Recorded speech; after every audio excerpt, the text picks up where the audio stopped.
story, because that really very close to home for me. My wife's actually a dairy farmer's daughter, so I have weak wrists. I wasn't introduced to the old squirting until 2 years ago when I first met her family. So he took me out on Christmas Day morning.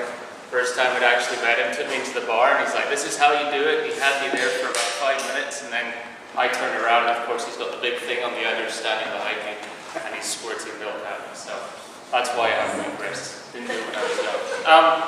I skipped to my last slide. I kind of thought, well, this is where we're going to end up today. There's some things maybe based on what, and you guys can kind of educate me as we go along as to what you've already been told. One of our big topics is long-term athlete development, building on what you learned from Dave Ellis. How many people are at the Dave Ellis chat? About half of you, I would say. Okay, so I'll be recapping some of that stuff today, but I wanted to kind of go to the end and say, okay, well, this is maybe some of the things you're facing in the community. Some of the things John really touched on. It was excellent. I'm glad he went first. Okay, I got some good information from that. Changed everything in my presentation while he was talking. Just kidding. And as John brought up, there's some very controversial issues with long-term athlete development. Okay, and we could really talk about it for weeks, and I'm sure some of you will disagree with what I have to say. In some areas, that's fine. Okay, that's one of the reasons I do these things is for debate. I find it really interesting. Okay, I'll just go back to the start, but this is where we're going to end up. Okay, so this is kind of on a more practical level, which is what I'm going to be talking about today. If I can find a little thingy here, there it is. I'll go from the start. Okay, so that's the topic for the day. I thought about how I'd introduce myself, and I kind of wanted to give you my journey as an athlete, rather than just putting up my credentials right away and saying I've done this, that, and the other, and here's why I'm here. My journey in sport began at a very young age. I started skiing when I was 3 years old. My parents are both very active people, which I think really sparked things for me, and they still are. My dad's going for the record in Canada for a number of days heli skied by 85 years old. He's 70 right now. He did 15 days, and I don't know how many vertical feet last year in Canada, and he lives in France in the winter, so he's a great role model for me. But my parents introduced me when I was 3. I was put in the club when I was 6. I was immediately hooked. All my buddies, like I got married last year, I had 4 groomsmen. 3 of them I knew through coaching of being an athlete in ski racing, and the other one was my brother. Okay, so sport really brings people together, and that's one of the things. Some of my best friends come from ski racing. It's a great community. So I got addicted, but we didn't know anything about long-term athlete development back in Scotland, where I'm from, up in the Highlands. So immediately, I'm pretty much at 8 years old, starting an elite level training program. I'm specializing in skiing. I didn't do a whole lot of other sports. I wouldn't claim to be good at any other sports. Unlike the athletes I see on the Canadian ski team today, who seem to be good at most things. Sport, they can pick things up quite quickly. They're real athletes. By age 12, I was spending 8 weeks on glaciers in Europe, training 5 days a week, 5 to 6 hours a day, by 12 years old. And by age 14, I was an age group champion. I was having international success as an age group competitor. And by 15, the wheels kind of fell off the bus. I started losing motivation. I realized now my motivation was not the intrinsic type that you want. I was very much focused on the outcome of what I was doing. I started looking at other things in life, what my buddies were doing, and by the time I was 18, I'd been on the national ski team for 3 years, so I did fairly well, but I dropped out of the sport prematurely. And this idea of specialization is something we're going to talk about a little bit later. I actually got a note from my coach asking my gym teacher for me not to do gymnastics and not to play any team sports in case I got hurt, believe it or not. Okay, so that explains my deficits in athleticism, I would say. So, look at that here. So who am I? That's not who I am, hopefully. Okay, but that's my kind of credentials, if you like, what I've been through. I've been coaching for about 20 years now. I basically got out of skiing and didn't know what to do, so I went into coaching. I was in university, got straight in that program. Then after university, I thought, well, I still don't know what to do. I got a degree in sports management and did not want to be the next Jerry Maguire. So I ended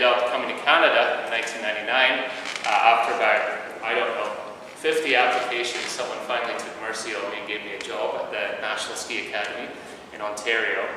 I was under the impression that all of Canada was mountainous and beautiful, like it is here. Kind of boo-boo, arrived in the escarpment, didn't quite know what had hit me. Actually, I had a lot of positive experiences in Ontario, so I'm not Ontario bashing here. My wife's from Ontario. Moved west, joined the Vancouver ski team. So I spent many years at club level. I had started working with 6-year-olds, ironically, or along the discussion we had, when I was only 18 years old. Started working with the really young ones. And that's how kind of things seem to progress in Canada.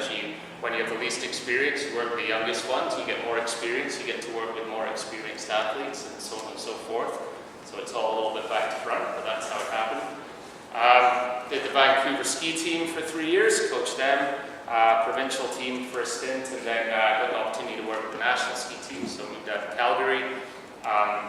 Spent 3 years there, and in 2009 I got the call to work as a conditioning coach for the National Alpine Ski Team through the Olympics, so had a great experience through there.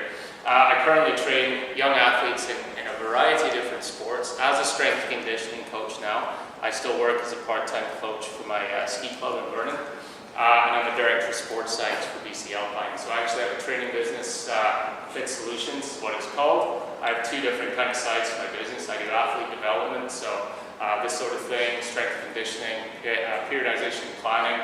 I do the sports side support, particularly for the BC team. And work on some coach education stuff for Alpine Canada. And the other side is this lifestyle weight loss stuff with through this nutrition company, Isogenics, which some of you may have heard of. So just to start, John and I had a little chat before we got going today. And there are certain norms in LTAD where stuff's written down in a long-term athlete development plan. You kind of, okay, that rule, take it as gospel, that must be true, this must be true, it's written down in this book. There's always exceptions to the rule, and research is kind of like a moving target, okay? It's always evolving. There are new things coming out, challenging concepts, okay? So what I've done today is I've kind of tried to stay with what's the norm, okay, so we don't get into too much of a debate, but just so you know, things are moving all the time, things are changing, new research is coming out. There's lots of debates going on, which I'll talk a little about today.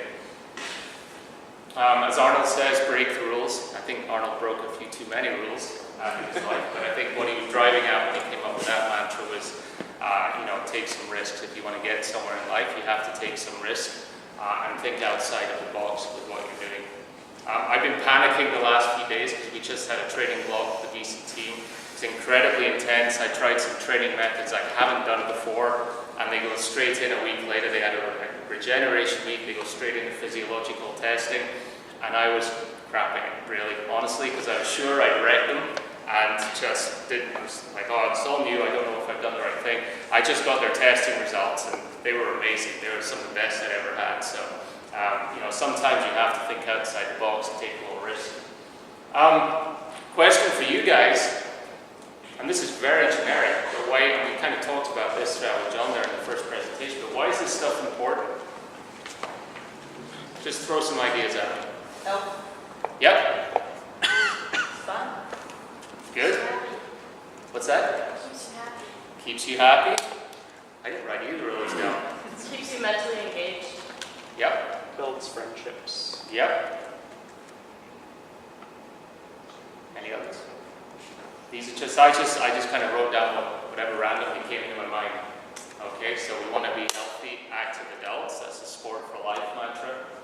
Okay, health benefits. Going back to my groomsmen. Okay, those relationships are lifelong relationships. They're my closest friends.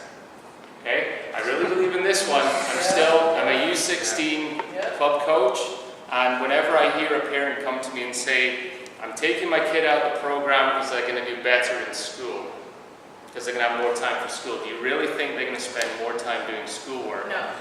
No. So sport teaches them organization, time management skills, which are, they have to figure out when they're going to do their school, if they're going to pass, they're under pressure. It's introduction to the real world. Okay? And obviously life skills, building character. I don't believe so much in the idea of revealing character. I think when you actually train really hard, you're building character, because you haven't been there before, and it sucks. at times, when you're open. Sorry, I don't Backtrack. I just went through a really tough thing with my teeth, so it sucked. I can show you some video, but I don't want to put you off. So these are kind of the things I'm talking about today. I'm primarily into strength conditioning. That's what I do on a day-to-day basis. Okay, so I do have some stuff on injury reduction that I think, Jordan had asked me to talk a little bit about that, so I will. We'll go over the LTAD stuff. If you look to see some, we know all about that, Andrew. Just move onwards, then I shall, because there's quite a lot of slides. I want to try and keep it entertaining as possible. So these are kind of the general principles that if you open your average LTAD document, this is what you're going to see. These types of things. I'm sure if you're at Dave's, this is the kind of stuff that he talked to you about. Okay, there's the generic model, which is in Canada, it's Canadian Sport for Life, and then generally the national sport organizations have their own, if they're well organized, they have their own long-term athlete development plan. Okay, so one of the concepts there that much of that LTAD work is centered around this idea of peak height velocity, okay, or the adolescent growth spurt. Okay, I think it's pretty important. I do use it. I try to be, diligent with it 3 to 4 times a year, if I can, with club athletes. Okay, just to know when I can introduce certain training stimulus to a greater extent. Okay, I think one thing that's maybe misunderstood with long-term athlete development is that there's these little windows of trainability, and you've got to fit into all these little boxes, and maybe you don't train all the other stuff. You just train this one thing, if it's skill or it's strength or suppleness, as it's called in that model. And that's not really the case. It might be that during that time there's a greater focus on those things, and I'll get to that a little later on. And this is just kind of depicting what happens measuring. You're measuring segments of the body, not just their height. So seated, they're seeing the kids with the really long legs and short torsos and the weird looking arms and things. Okay, they're growing at different rates, different segments. So want to measure the wingspan as well. I encourage you in your clubs to do this stuff. It's not that complicated. Whenever you have a big gathering, just measure everyone. The main thing for me with peak height velocity is what happens to the athlete. Okay, it's a weird time for them. Okay, they shoot up, they lose this thing, kinesthetic awareness, they start knocking things over. Okay, as a ski racer, I had a girl last year. She's super talented. She's ranked #1 in BC for her age, and she couldn't get down the course. And her confidence went like this, and she starts questioning everything, whether she wants to ski race. And so during that time, you have to be very patient with the athlete. And I always think, in terms of sports psychology, process versus outcome, that's very important stuff in general. Okay, but sometimes you have to take that athlete back a couple of steps. They have to relearn some of those motor skills. Okay, because there's definitely going to be some deficits in some of these areas. Okay, I see it most in the young men who just, all of a sudden they're like this, can't touch their toes, loss of flexibility. A lot of you will have seen this slide. I think I stole it from Dave and he stole it from someone else. Okay, but we're looking at these windows here of when different physiological systems, according to the LTAD model, are more trainable. Okay, or windows of sensitivity to training. Okay, this neural curve suggests that by around 8 years old, central nervous system is 90 to 95% developed. Okay, in which case, like Johnny Five from what movie was that? Short Circuit. Johnny Five needed input all the time. Okay, so it's not to say that you're going to just keep them, in front of the TV until they're 8 and then you're off. I mean, obviously, as John talked about, kids who are doing well in sport are starting very early a lot of the time. Okay, depending very much on the sport. And I want you to bear that in mind when you're looking at this stuff, because a lot of it does depend on the sport. Okay, but generally, we want to get kids more involved in certain things that are skill related between about 8 and 12 years old. Okay. And then there's this other one which gets quite interesting at about 16. The hormones kick in, and that creates a whole other ballgame. But as far as, and in the LTD models, it'll say strength broadly, and I'll show you some information on child strength development, which is quite interesting. It's not that you're starting strength development at 16. You want to start it a lot earlier than that, but this is when you're likely to get growth in terms of muscle growth, okay, in the athlete. And this is just kind of a general for everything else. Okay, again, there's a couple of different little spikes there. I don't know. Love the haircut. Yeah. Just basic child physiology. Children are not miniature adults. You've heard that before. Okay. They have different things going on which affect what they can actually do. I'll just focus on a couple here.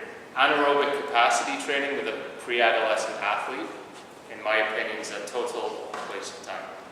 Okay, because they've got an absence of some of these key, so phosphocreatine, which basically for your sprint system, jumping, throwing, sprinting fast, lower levels, and then an absence of this key enzyme, PFK, phosphofructokinase, which means you can't really work anaerobically that well in terms of capacity. So I don't do interval training, like long intervals, 30 seconds to 2 minutes with these younger athletes. They will do stuff like sprint training, learning how to run, learning how to turn on all their muscles in a coordinated fashion, sprinting, and that's very important. Okay, learning how to jump up, I'll get to that stuff. Has everyone heard of this kind of proposal? Chronological, biological age, or developmental age? Okay, I think from a coach's point of view, looking at an athlete in your group, if you have, as I do, I have a U16 group, so I have 13 to 15-year-olds, and there can be a massive variety in terms of how they're maturing.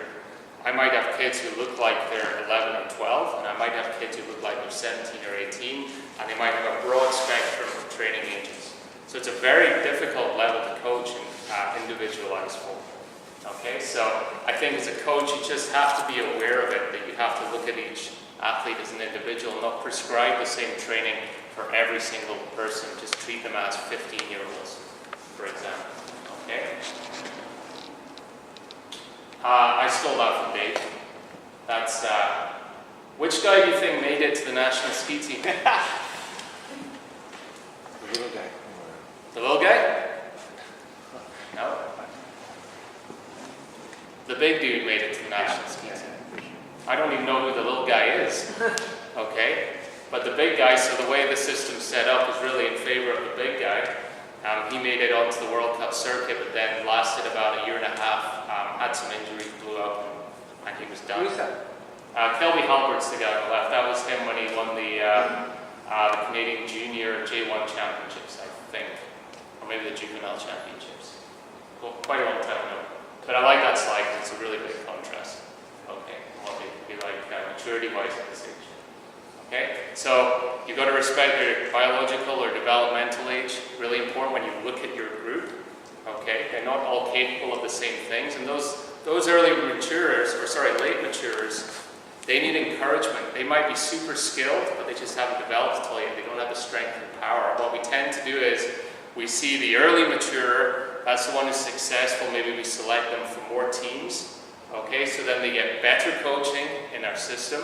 They get better access to facilities, so they get further ahead of the late maturer, and the late maturer just loses heart and drops out of the sport. That might have been your guy, and actually in this area in alpine skiing, our example of a big hooray for the Canadian sports system, it had nothing to do with the Canadian sports system, is Ben Thompson, okay, from Invermere. That kid, I coached him when he was 16. He was a tiny little guy, really high skill level. The only reason he stayed in the sport was A, he didn't really know what else to do. B, he just loved the sport. His dad's a very prolific coach in Canada, and he was trailing around Europe on his own with a duffel bag, just trying to mooch off of other teams, and finally made it. Now he's the only guy on the Canadian team to have medaled in the Sochi World Cup right before we go to Sochi for the Olympics. Okay, but he did it in spite of the system. Okay, so windows of trainability. There's definitely some debate as to this and what this actually means. I'm just presenting kind of the LTAD stuff you find in the document, more or less. This last point here at the bottom, this thing had a point through it, apparently doesn't. Fundamental skills should be at a high level fairly early on, before the growth spurt anyway. I've never seen an alpine skier make it to the high levels of the sport if they were a bad skier before they started having their growth spurt. Okay, they have to be quite skilled, have the basics. That's very different from being specialized. Okay, and I think that goes for pretty much any sport. You need to have a strong mastery of those skills fairly early on. These are the classic charts you'll see if you open up the Canadian Sport for Life. This is from Canadian Sport for Life. Okay, and it's a bit ambiguous. You know, what's strength? I'm a strength coach. I could probably list 10 or 15 different strength qualities that are important and that I develop at different times in an athlete's career. What is strength? Okay, I think what they really mean there is hypertrophy. Okay, because you're past that peak height velocity, you've got the hormones coming in, you've got a better chance of building size on an athlete. Okay? In actual fact, strength, as I'll get to later, I would ideally, if I had their attention, introduce it a bit more formalized right here. Okay? But it's going to look entirely different from the type of program I'd have for my higher level athletes. Okay? The guys' curve's just a little different. That growth spurts, they go higher on average. Okay? They grow, the magnitude of growth is longer. Okay? And that strength window's just a little more hypertrophy window. We'll call it just a little bit later for girls. Okay? Okay. When I was back at UBC doing a master's degree there, and we did this whole 12-week module on aging, and I thought, oh my God, this is going to be a drag. This is not what I came for. It was possibly the most fascinating thing I did the whole time I was at university. I did a lot of stuff in child development as well, and this was really good stuff. Okay, and it's very encouraging too. Okay, because at any age we can have an impact on our physiological system. We can have a positive impact at any age. For sure, if you stop for 20 years, it's going to be harder. Okay, but things can change. You know, fibers can renervate. You know, denervation is a big problem we have. And sarcopenia, age-related sarcopenia, where after a certain age our muscles just kind of get smaller if we don't do anything about it. Multi-units turn off. Okay, but renervation is possible. Okay, so that's mostly applicable. I just thought I'd put that picture in because it's really encouraging. Okay, mostly applicable in this discussion of child development. Okay, we're actually training all things to a degree as when they get in a structured program, not waiting for these windows. Okay, checklist. Young athlete should have a good mastery of skill in their preferred sport prior to peak high velocity, but not specialized. Okay, they're practicing the sport a lot, obviously, because they want to be good at it, but they have other sports they're doing. Okay, they're learning all these other skills as well, which create the whole athlete. Okay, has been exposed to multi-sport environment. I'll get to this, but my point here, but focus time on task, is I see a lot of people taking this a little too literally and running from one sport. They get out of the car, they go play the soccer game, then they run to another sport, and they're doing this. And they've got so many different things going on, but are you actually getting better at any of these things? So time on task or deliberate practice is a concept I think is really important. It has to be focused on. Okay? Multilateral development, I'll show you in a minute. Early exposure to strength training and fundamental movement skills, that basically is what strength training is at that age. It's not throwing around cleans and deadlifts. Okay? This is a big debate right now, and I'd like to know what you guys think in terms of what talent actually is. Just broadly in the room, who thinks talent is a product purely of genetics? Nobody. Largely? I'd say largely talent, but not necessarily a winning talent. Right. Good. And nurture or practice. That's the most important thing to become a winner. Okay. Good. Yeah, I mean, well, there's, like I say, I can say either way or the other it is, because it's a big debate right now, exactly. If you read the Talent Code, that's probably the best book if you're looking for a book that's not super sciencey and ridiculous. It's a really good read. Has anyone read the Talent Code? Okay, so that would be on the arguing the deliberate practice side of things. And then you've got outliers, which is all about the environment, where you're born, what your circumstances are. That there's a chain of events that lead you to becoming an elite level athlete. Those are all good reads, and I've got those references at the end if you'd like to pick those up.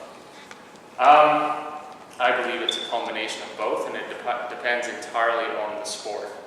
Okay, there are some sports that are very genetic in nature. I'd say endurance sports on the far end of one spectrum are quite genetic. I know I had a muscle biopsy done when I was in university the first time. Don't ever do that. It's awful. Okay, they just tear a muscle out of the leg, more or less. And I found that I'm just very average, more or less. So, I'm not going to be a sprinter. I'm not going to be. It was quite disheartening. Okay, most people are very average. Okay, but there's definitely, if you look on the different ends of the spectrum, there's definitely, in terms of the muscle architecture, some differences there between, for example, or major differences between sprinters and the other end, which would be a marathon. Okay? So this idea that deliberate practice is more important than genetics, I think, from all the reading I've done and the sports I've been involved in, I think it very much depends on the sport. When I see skill-based sports, I think deliberate practice, or more skill-based sports, deliberate practice becomes more important than your genetics. Okay? If you're about this tall, you're not going to be a high jumper. Ain't going to happen. Okay? And this is Erickson's, research. The other interesting thing is his research was on musicians, primarily. There's some research I read. So he's basically saying there's a sliding scale there based on how many hours you put into the sport. Okay?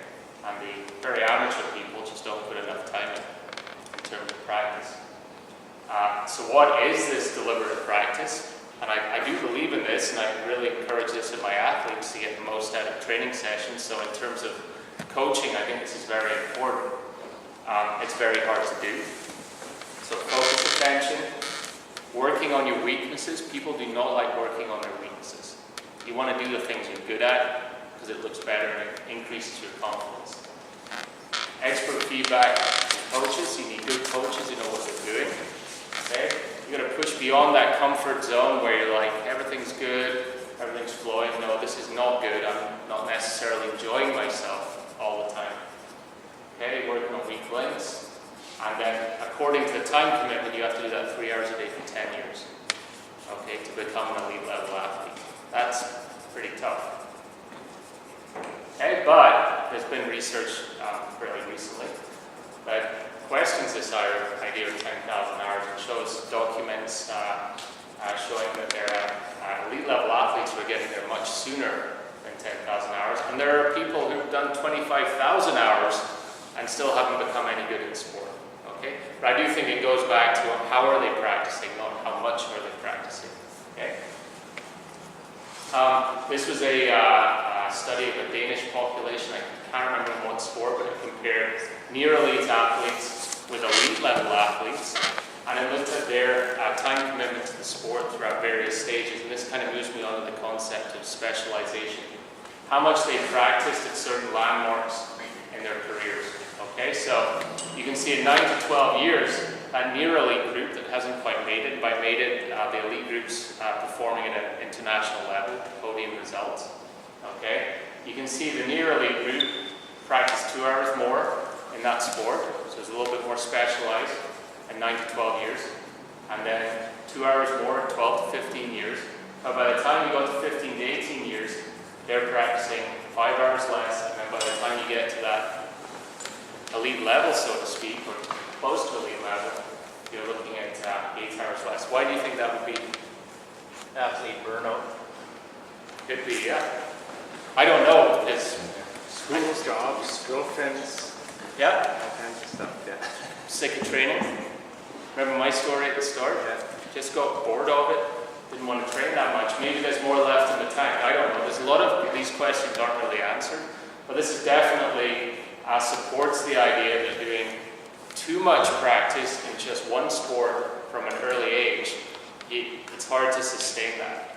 okay? Because that motivation can't be external, it has to be intrinsic for the athlete to really want to carry on and go through this 15 to 18 and 18 to 21, knowing what we just went through the last month in terms of training. You have to have intrinsic motivation. You can't be motivated by, am I going to win this, am I going to beat this person, or other stuff. You just have to really want to do it for yourself, okay? And if you lose that, you're kind of hooped, okay? So just some stuff on specialization. Early specialization focuses on developing motor skills for a specific sport as opposed to developing overall fundamental movement skills, okay? And according to, I just took this straight out of the LTAD, Canadian Sport for Life, okay? They say specializing before the age of 10 in late specialization sports. Remember, some sports are early specialization, so don't apply this to everything, okay? The majority of sports, though, are going to be middle late. My sport, my primary sport, athletes are generally, they get to the elite level. They can be there by the age of 18 years old, but that's phenomenal, okay? They start to really perform consistently at the elite level, generally by their mid-20s, and they can sustain that if they're men. Women tend to retire a little bit earlier in the sport, but there are guys still, Didier Couche, if anyone's heard of him, 37 years old, still winning almost every World Cup in his last year, okay? So, not in slalom. There aren't too many old men in slalom. A lot more agility involved. Okay, so know what type of specialization your sport is. If it's, some sports are earlier specialization. This is out of BOMPA, Theory and Methodology of Training. It's a really good coach's manual. If you wanted to buy a good read. Okay. Just comparing the different philosophies of early specialization versus multilateral program. Okay? And you're basically looking at having fewer injuries, less burnout, and perhaps a longer athletic life. Okay? And anecdotally, so you can look at the research, but also, you know, I've done quite a bit of coaching, and I've seen it a lot when kids are put on a pedestal when they're between 13 and 15 years age. It commonly happens in alpine skiing. And yes, they win lots of titles, they do well, maybe at an international level, but they can't really sustain that. And some of them stay in, maybe their motivation was intrinsic to start with, and it didn't matter that they won races, but the vast majority I've seen have a really hard time and or drop out of the sport. Some of them have a hard time to bounce back once they find their motivation. Okay? This is just a guy who I coached for a number of years, and he's a prime example of really good, long development period in his career, not specializing early. He's a great all-round athlete. He made it to the World Cup 2 years ago, kind of surprised everyone a little bit. His name's Conrad Pretty, and now he's training with the big boys in the World Cup. He has a shot at the Olympics this year, and he is so psyched about skiing. He's been doing it for so long, but he is so excited about it every day. Is Morgan still involved too? Morgan, same thing. Yep. Yeah. Both of the boys moved kind of at the same time. Morgan's not with the World Cup group, but he's I think he's podiumed at Europa Cup level. He's doing very well. Yep. This is where the principle of multilateral development came from. You guys can read that yourselves. I think the last part is the most important. You know, I think with athlete development, to get to the point where I could push the athletes I have with the BC ski team as hard as they did the last month took 4 years, okay, of being in my program. If I'd have done that in the first year, I think I'd have wrecked them. Okay, they wouldn't have been able to handle that type of training.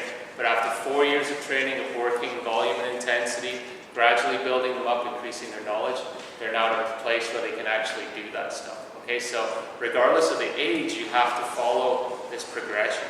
Take your time, figure things out. Don't miss steps if you can. Okay, and I've missed plenty of steps. I've made plenty of mistakes. Okay.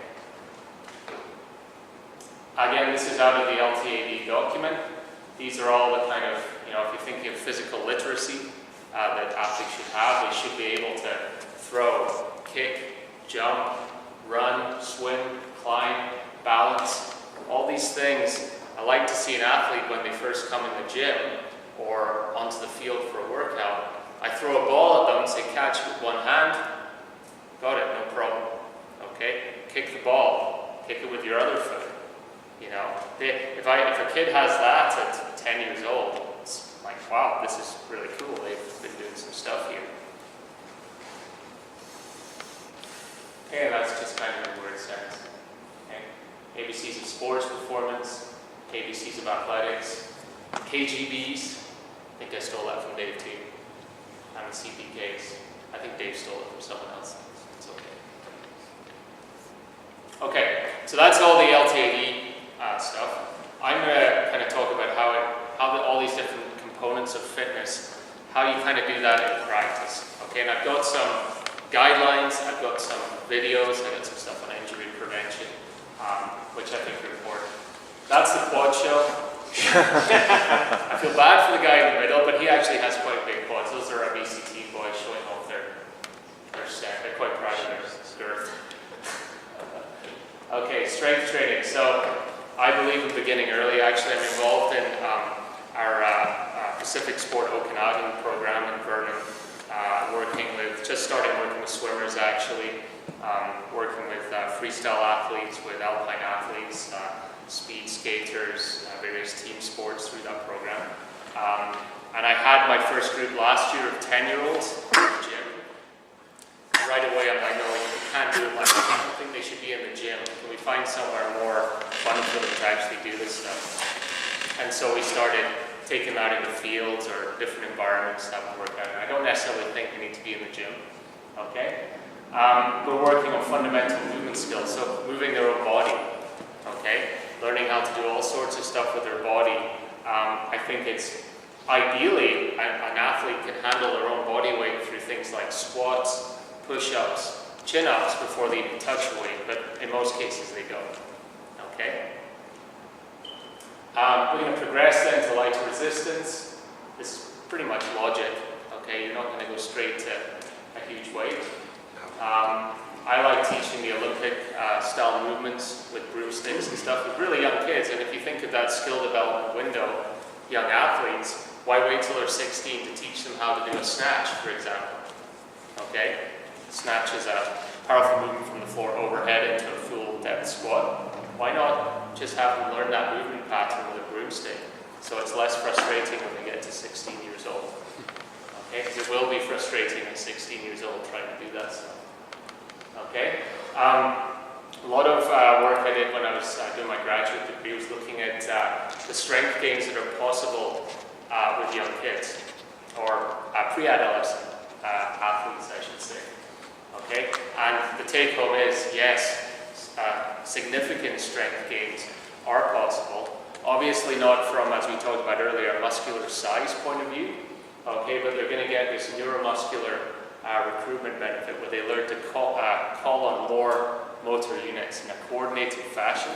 Okay, so they can basically learn how to turn muscles on and off when they need them and whatever movements they need them in. Okay, and that's a big part of strength is neuromuscular recruitment. Okay, so yes, kids can get stronger through a strength training program. And we'll talk about injury in a little bit. I don't do a lot of heavy lifting. I don't do any heavy lifting with kids until well past peak height velocity. The lowest I go is about a 6 rep type scheme. Okay, but as I'll say in a bit, the most important thing is technique and form, range of motion with the younger athletes. Okay, so stamina, and I have to point out that I'm not involved with a lot of endurance sports. Okay, so John may disagree with me with some of this stuff. Okay, actually in red, and I put question marks there. Okay, avoiding. Well, if you want to be an elite cross-country skier, maybe you need to do more distance training when you're young. You know, I train team sports. I train alpine ski. I'd rather they were fast and develop those capacities when they were younger. And there's this theory, and it came from Ben Johnson's old sprint coach, and he's pretty notorious because of the whole doping scandal. This idea of transitional fibers, that in young athletes, there are some fibers that don't know what they are yet, and they can go either fast or slow. Okay, so maybe we can actually, by doing excessive distance training with an athlete, you may want to be fast, i.e.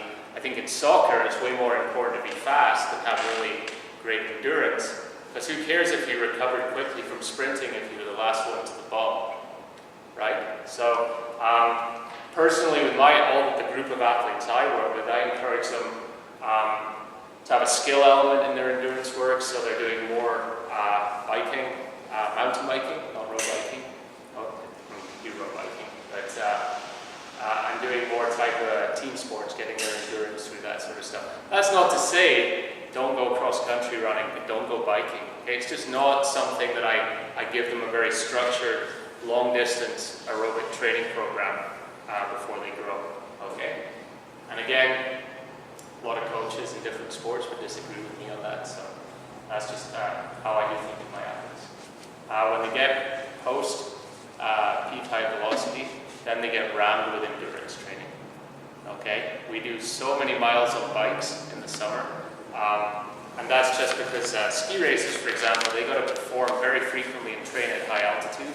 Okay, recovery rate is extremely important for ski racers.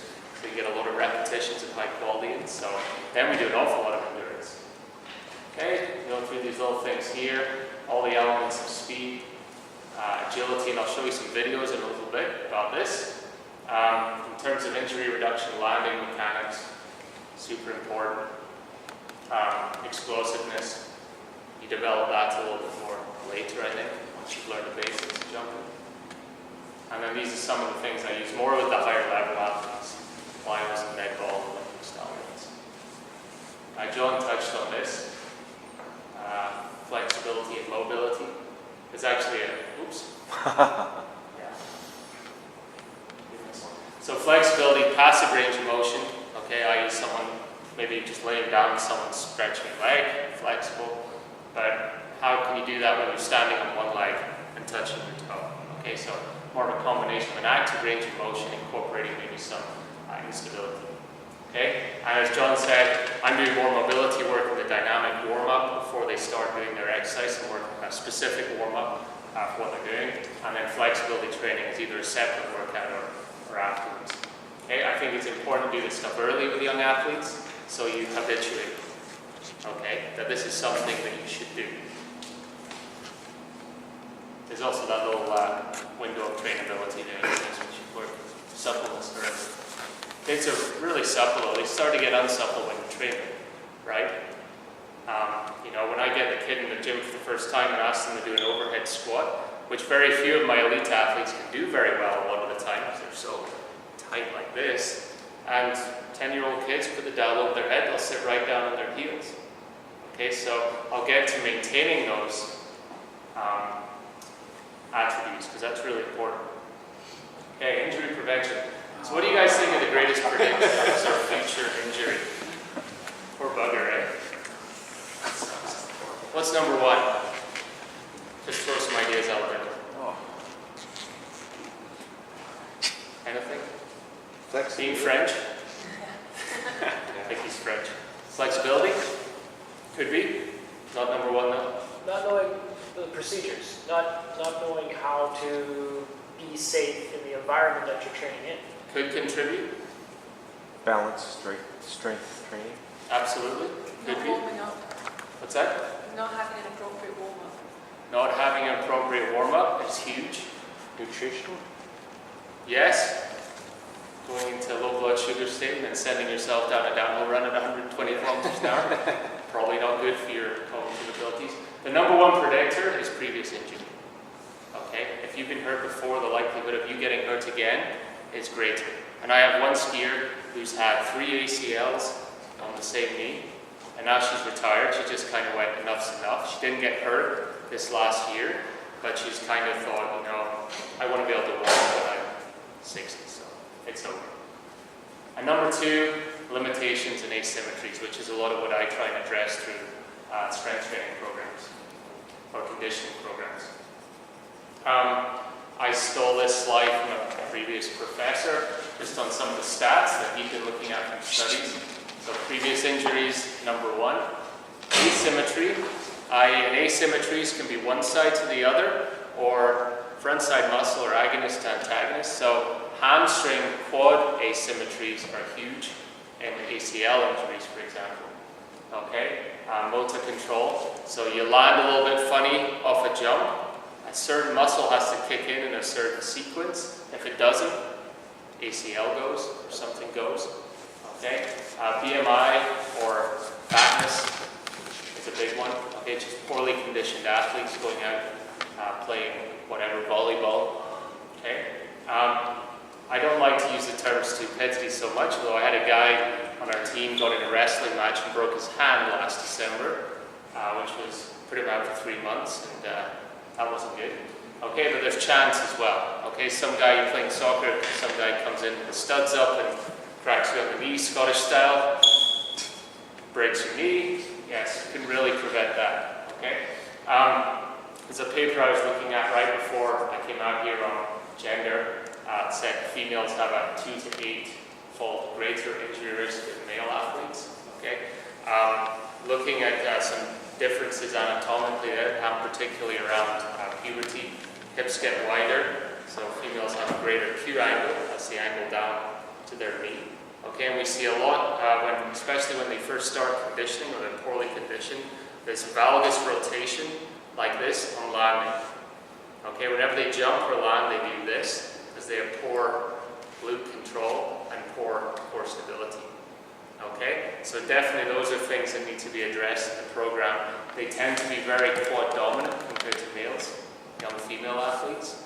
Okay, so we want that hamstring to really be a focus in the program and try to improve that. Now, the only way to actually know if you have a good balance there, and it's not 50-50, I think it's 70-30 is what you're actually looking for. You have to do a Cybex test in a lab, which involves doing this sort of thing on a leg extension machine, which my national team does. Okay, but definitely there's a need for conditioning there with young female athletes. Okay, just going to show you a couple of movies, some of the drills I do for injury prevention. Lighten her up a little here. Just a little arm back. Maybe the internet's work for me. I don't have any, these are just some basic jumps. Okay, I have to do a lot of skipping in my program. Stability hops. This is a young 14-year-old athlete from Vernon. Just learning to control that landing. Teaching good jump mechanics. Okay, and these are getting more advanced as we go along here.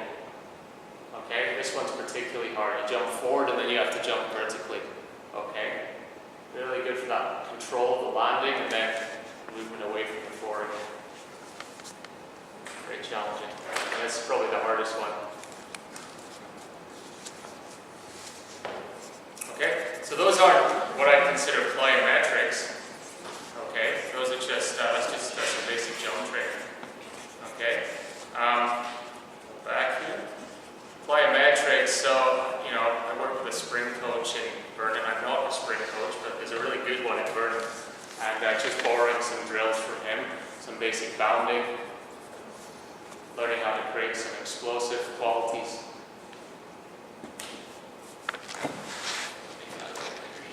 Striding.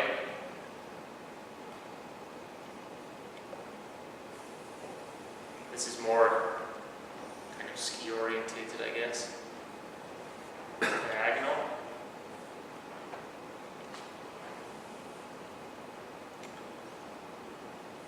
And then parallel hops. Okay, so working on actually muscle stiffness, which is a concept that's come up, I'd say, fairly recently. Ability to actually have a short ground contact time and move in a direction fast. Okay, and then some basic strength I do. You won't see any weights in this movie. We're talking about injury reduction here. Okay, so like that. Okay, so these are some young athletes in Whistler at the ski club there. Just teaching an athlete how to squat properly, good mechanics. Okay, using a box training tool. Okay, it's a stability lunge. It's a challenging exercise, particularly when you add dumbbells to it. Okay, and then working. So for injury prevention, definitely there's knee dominant exercises I use, and then there's knee dominant and then hip dominant exercises. So the remaining deadlift facility is more hip dominant. This guy here, that's me unfortunately, that's more hip dominant. So you've got to balance the program. Okay, quads and abs, really important. Okay, and then finally agility, and there's two different types of agility. I think honestly one's more important than the other for injury reduction. So you do the type of agility that's really predictable. Okay, so I set up 2 cones and I shuffle backwards and forwards, trying to change direction as quickly as I can, which is essentially what agility is. But then there's the other side of agility, which is often overlooked, which is your perceptual and cognitive abilities. Okay, so you have to make decisions while you're doing the agility training, and you'll see both in this video. When you hear the sound and you hear that funny noise in the background, that's me clapping, which is the girl's cue to change direction. So she has to react. Come on.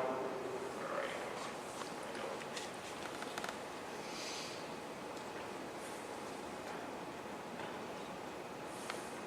There we go. Okay, so this is just a very predictable exercise. She knows what's going to happen. She's working, trying to change direction quickly. And this one, that's more of a ski one. So she's trying to be explosive. And this is me clapping in the background. She's the one that really struggled with her coordination all last year.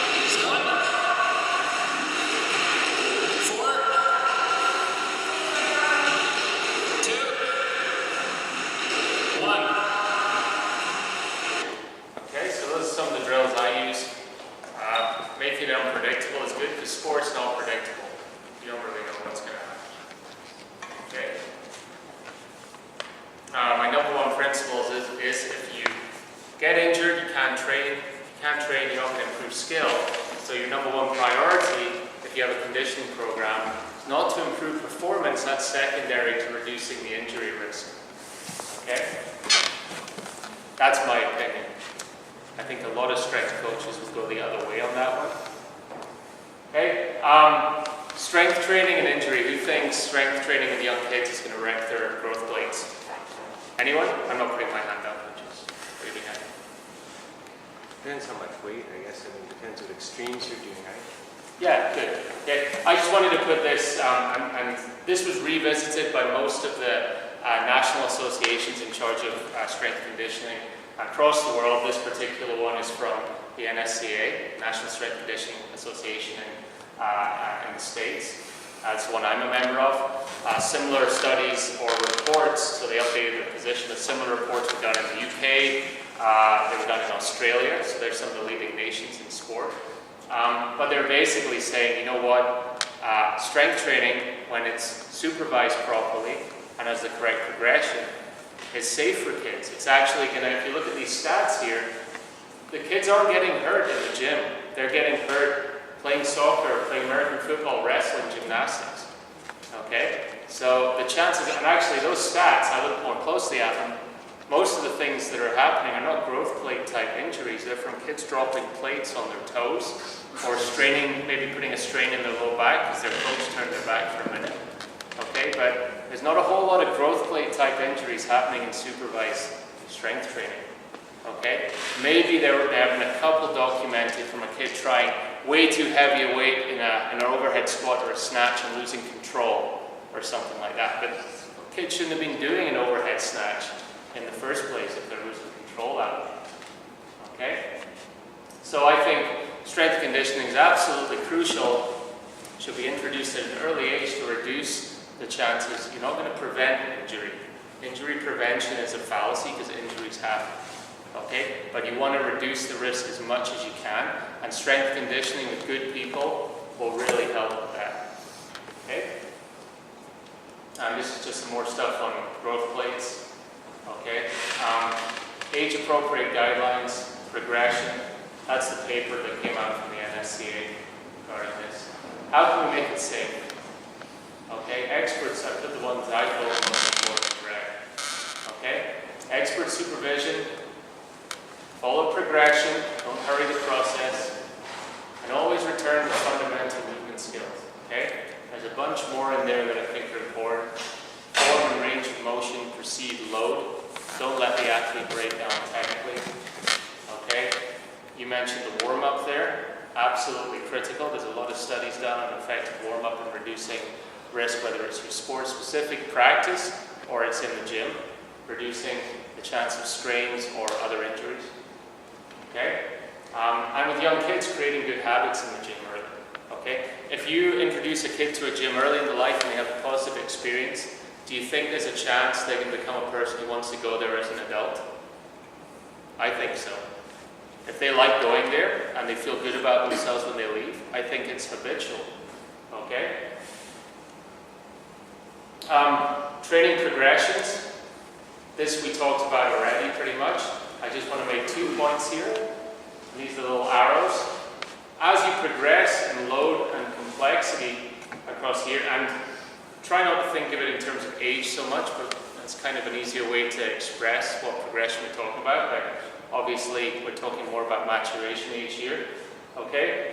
But along the way, we're always maintaining those fundamental movement skills that they learn. So when I do a dynamic warm-up with the athletes, they're doing all sorts of, crawling patterns, lunging patterns, jumping patterns, all sorts of movements that challenge them that they would start when they're 8 years old, but they're elite athletes now. Okay, you have to maintain all this stuff as you go along.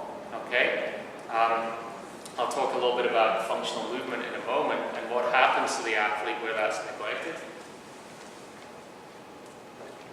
Okay, so it's evidence of steady increase ACL injuries, John touched on this, in much younger athletes now that we didn't see before because they're poorly conditioned and they're rushing straight onto the soccer field or the tennis court, like I did last week and put my back out. I was having fun. Okay, so definitely there's preconditioning that should happen, regardless of age. You're not going to rush straight into if I went into a soccer game right now, and I'd be competitive, not in the sense that I win something, but I'd want to run after the ball, I would walk for a week afterwards. I know what would happen, okay? Okay, and just some basic kind of take-home points. Kids need to move more. I mean, a lot of this stuff when I was a kid, you didn't have to learn about it in a presentation, it just happened. I was out on my bike all the time, I was running, jumping, I was falling out of trees, and I probably all of you guys were too. Okay, but I think exercise is so much more structured now. Okay? So, but at some point they're going to need it if they want to do sport. Okay? Okay, I'll just talk briefly about the FMS. This is something I do with my athletes, functional movement screen. Okay? It's a system basically to reduce the risk of injury. That's exactly what it is. Okay? I was talking about, so classically, I get a guy in the gym. He's a big dude for his age. He looks really athletic. He's strong. He gets under the squat rack. He's really confident. But immediately, he lifts the weight off and he starts squatting like this. And I look and go, oh dear, stop. But what happens in reality with most athletes is they'll just, their coaches get excited because that athlete can lift weight. Okay, they're getting stronger, they're looking big. So they add volume and repetition to that movement pattern, which is already faulty. Got a faulty motor program. We've got quad dominance starts to happen, possibly back pain. Actually, it happened to one of my athletes last year. They've lost that great overhead squat they had when they were 8 maybe, because they probably had it. Okay, and then we've got this potential for injury. Okay, so maintaining movement is really important as you go through an athlete's life cycle. Okay, this system basically I like because it's a scoring system. Score out of 21. You get a score of 3, 2, 1 on each screen. You add them up, and through the research that's been done on the system, most of it I've read has been independent research. Okay, they found below a certain threshold, they found it to be 14 out of 21, that athletes more likely to get injured in their sport statistically. Okay, so my aim is I do movement screens 3 times a year with most of my athletes, and I get the score, and then I just simply apply if you pick the weakest link and you say, okay, well, we've got some hamstring tightness here, or we've got a core stability issue here, we've got an upper body problem here, that's your weakest link, now we're going to work on it. And you provide, or you do some corrective exercise. Okay, so these are all the exercises done correctly in the movement screen.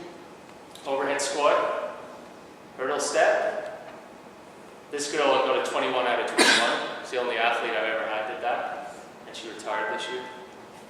Uh-oh, I think I'm going to need to plug in.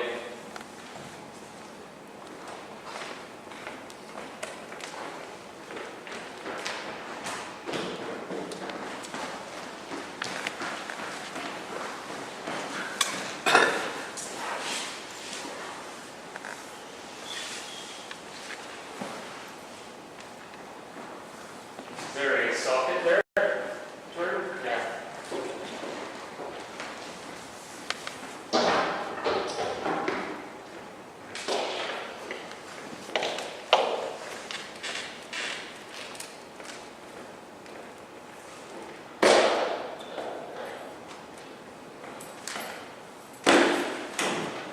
Cool. Stretch.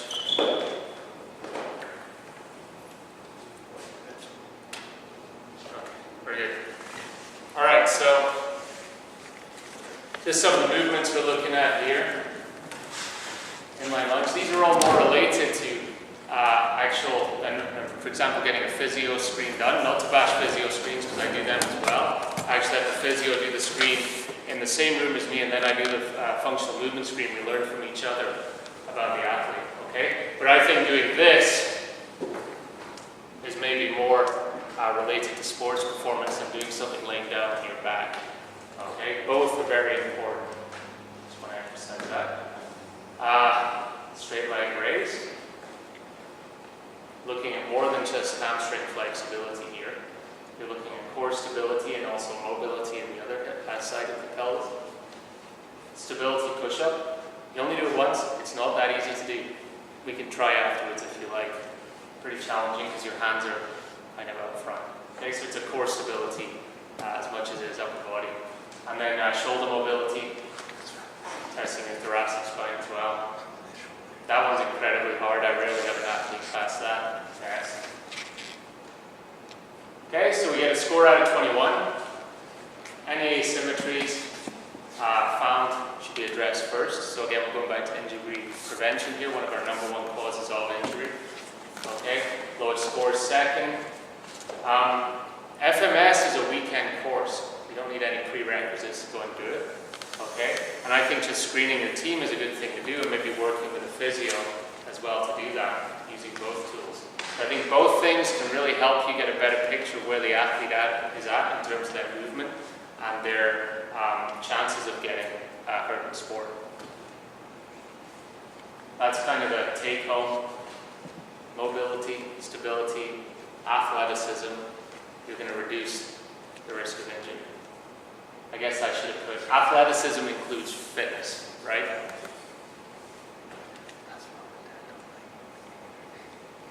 Okay, injury in the growth spurt. Yes, there is a slightly greater chance the athlete's going to get injured in the growth spurt. Okay, we've got poor coordination happening for a start, which in ski racing can be a little catastrophic. You know, you see them a lot of times straddling gates and things like this. And falling over just randomly. And it would also reduce flexibility, particularly in boys. This is kind of a little matrix I came up with. What I think is important. This leads us into what we're doing in the Okanagan, which is one of the reasons why I came here to talk today, is to show you what's happening in other areas of BC with athletic preparation for multi-sport stuff. Okay, so I think these 3 gymnastics, strength, and track is what is really focused on in the Ignite programs. Okay, so I'll show you this little video here. You guys staying awake? Tough shift here.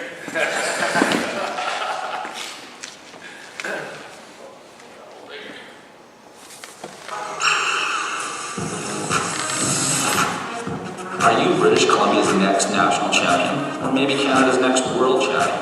Canadian Sports Centre Pacific and the network of Pacific Sports Centres want to ensure you have every advantage to compete for your province and someday for your country. The Ignite Athlete Development Program targets eligible athletes between the ages of 14 and 17 in the train-to-train stage of the long-term athlete development pathway, with the aim of building complete champions. Ignite focuses on the elements of athleticism that build a well-rounded competitor: balance, strength, speed, and explosive power. The curriculum is divided into 3 main movement streams deemed important for long-term athlete development. These streams are delivered by experienced specialists in each area and include gymnastics, track and field, and resistance training. Through the Ignite Athlete Development Program, your game will be taken to the next level. Ignite introduces young BC athletes leads to a high-performance lifestyle and aims to improve their athleticism, physical literacy, and fitness. This program will provide a solid athletic foundation, decrease the risk of injury, enhance long-term development, and ingrain the philosophy of sport for life for a healthy lifestyle. The program prepares them to move to provincial teams and CSC Pacific's sport development groups. Not only will this program provide athletes with performance potential, but it will also provide them with the multi-sport skills required to remain healthy and active for life. Canadian Sports Centre Pacific and Pacific Sport are powering sport performance and helping Canada win medals. If you're interested in applying to the Ignite program, please visit cscpacific.ca. Sounds exciting, doesn't it? So I became involved in the Ignite program last year, actually, in Vernon. We ran the first Ignite program. I'm very much involved with Pacific Sport in Kelowna, working with those athletes. I think, for this community, we're looking for ways to create our partnerships, bridges, things like that, work together as much as possible, learn from these models and say, how can we cross over between different clubs and different sports? How can we expose kids from this sport to this other sport? How can the coaches work together on that? So this is very much a model. It's so stringent that the curriculum for my strength program was set. So, I was given a program. This is what's age appropriate. I think some of it goes a little too far. I think saying that those things, are going to create that multilateral development maybe takes it a little bit too far. I think that, you don't necessarily have to do, I think gymnastics is great. I think it's huge. Okay, but there are other ways to do it. Okay, I think they should have a basic mastery of things like tumbling, things like that. Okay, but it's a question of what resources you have in your area. If you don't have a good track, we're getting one built in Vernon, but right now it's basically a sand pit. So it's kind of hard to teach real good sprinting. Okay, so you have to look at what you have in your area, and we're going to get to this in a minute, what experts you have, and what level of cooperation you want to actually achieve. Okay, so this is where Ignite's available currently. Okay, we actually don't have Ignite in Vernon anymore. It folded after 1 year.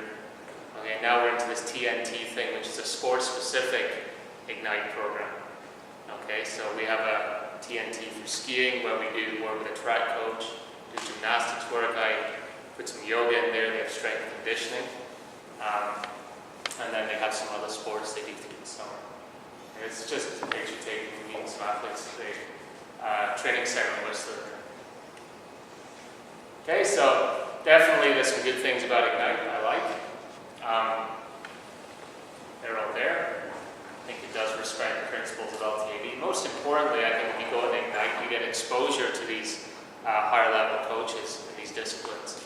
Learn an awful lot about how to move and how to lift weight properly and how to sprint. Okay, there are a lot of challenges though, and something I learned last week is registration in Ignite is only a limited number of spots, but they're having a hard time getting kids in the program. Okay, because it's only available in certain areas. If you're an athlete in North Vancouver and you want to do Ignite in Vancouver, you've got to go through Vancouver rush hour to get to Richmond to the Oval. Okay, Whistler Ignite registrations not where it should be. Okay, so there's definitely some big challenges with Ignite, but the principles of this program I think are really good. Okay, and I'll continue to be involved in that for sure. Okay, so we're kind of at the end here. And these were the questions I put at the start, and things for you I think as a community maybe to think about. Okay, so things I asked Jordan the first time I had him on the phone. I made a little list. You know, what are the local resources? What do you have here? Okay. Rarely ideal. No one has, well, that's maybe Whistler or Calgary. You know, they seem to have really, now from Olympic legacies, kick-ass facilities. Not everyone has kick-ass facilities, but many athletes have been built without kick-ass facilities. Okay, so what are your resources? What are your barriers? Okay, I think that's pretty important. We have all sorts of barriers in Vernon I can talk about that are preventing certain individuals from getting involved with others. We planned this crossover program in freestyle this year. Ain't going to happen for a variety of reasons. Okay, but what are your barriers to improving programs and access? Who's your leader? Okay, you want to go somewhere in a really strong direction, you need strong leadership in the community. Okay, figure out who the local experts are, who are the people with the training who can lead that side of it. So I do this whole sports science thing for BC Alpine, where a big part of my job is just talking and finding the best people to get involved in the team in things I don't know enough about, or I'm not qualified to talk about. So I'm not qualified to talk about nutrition with athletes. That's not my background. I'm not a sports psychologist. Okay? I'm not a biomechanist. So I'm not going to talk to athletes about that, but I coordinate those people to work with the team. Okay? And how from here would you spread the message of what we're talking about tonight? Where does it go from here? Those are kind of some of the key things I'd like you to think about as leaders in your community. It seems to be a core group here of people who are really passionate about sport and want to take this model further. Ducky Lake Road, bikes, horrendous. Just some references, pretty good reads. Definitely, biased opinions perhaps. And that Canadian Sport for Life paper is a generic paper. You can have a look at it. It's available easily online. Thanks for staying awake.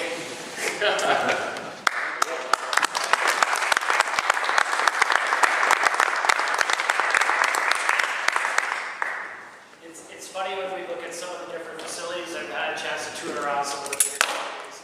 It always reminds me of, what is it, like Rocky 2 or Rocky 3, where he's like in Russia going for a big fight. And which one is it? Is it 3? That's 4. 4? Is it? One of my favorite. And he's like out in the woods training and doing all this kind of stuff, and then meanwhile they're panning the shots of like the Russian guy like in this big like formal crazy center. And it kind of reminds me of the way that we've gone about doing some of our different facilities and working with our different recreation opportunities. But the neat thing out of all that is, like in the movie, we have the ability to produce amazing people and win some really big fights in the end. So that's one of the twists that I like out of those kind of stories when we're talking about programs like Ignite.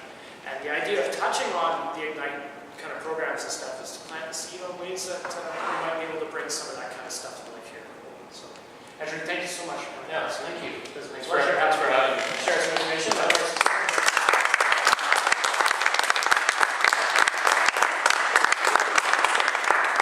And that really kind of wraps things up for tonight. If you'd like a beverage, the bar is still open. And thank you. Yeah, it is time. Thank you guys so much for coming out. Please spread the word about these kind of events, because we are trying to make a commitment to do these kind of things twice a year. We'll have another one coming in spring as well. And feel free to mingle and share some ideas as well. We're easy to contact if you ever want to bounce anything around with the Recreation Department in town. Cheers. Thanks, Gerard. Keep going.